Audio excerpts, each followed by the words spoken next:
എറണാകുളത്ത് വാഹന പരിശോധനയ്ക്കിടെ പോലീസുകാർക്ക് നേപ്പാൾ യുവതിയുടെ ക്രൂരമർദ്ദനം. നമസ്കാരം, കൊട്ടാരക്കര മീഡിയയിലേക്ക് സ്വാഗതം. എറണാകുളം അയ്യമ്പുഴയിൽ നേപ്പാൾ യുവതി പോലീസുകാരെ ക്രൂരമായി മർദ്ദിച്ചു.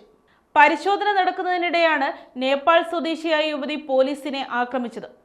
ആക്രമണത്തിൽ എസ്ഐയുടെ മൂക്കിന് പരിക്കേറ്റിട്ടുണ്ട്. കൂടെയുണ്ടായിരുന്ന 4 പോലീസുകാർക്ക് പരിക്കേൽക്കുകയും ചെയ്തിട്ടുണ്ട്. ഇന്ന് പുലർച്ചെ വാഹന പരിശോധനയ്ക്കിടെ കസ്റ്റഡിയിലെടുത്തപ്പോഴായിരുന്നു സംഭവം.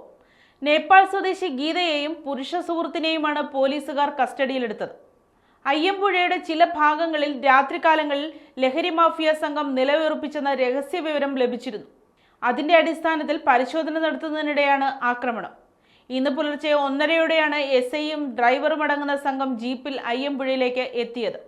ഇതിനിടെയാണ് സംശയാസ്പദമായി റോഡരികിൽ ബൈക്ക് നിർത്തിയിട്ടിരിക്കുന്നത് ശ്രദ്ധയിൽപ്പെട്ടത്. നേപ്പാൾ സ്വദേശിനിയും സുഹൃത്തുമായിരുന്നു ബൈക്കിലുണ്ടായിരുന്നത്. തുടർന്ന് പോലീസ് ഇവരോട് കാര്യങ്ങൾ തിരക്കുകയായിരുന്നു. എന്നാൽ ഇതിൽ വ്യക്തതയില്ലാത്തതിനാൽ ഇരുവരെയും കസ്റ്റഡിയിലെടുത്ത് ചോദ്യം ചെയ്യാൻ പോലീസ് തീരുമാനിക്കുകയായിരുന്നു. ഇതിനിടെ യുവതി പോലീസിന് നേരെ തിരിഞ്ഞു. എസ്ഐയുടെ മൂക്കിനിടിക്കുകയും മറ്റു പോലീസുകാരെ കടിക്കുകയും മാന്തുകയും ചെയ്തു. പിന്നാലെ നാട്ടുകാർ കൂടി ഇടപെട്ട് പ്രതിയെ പിടികൂടുകയായിരുന്നു.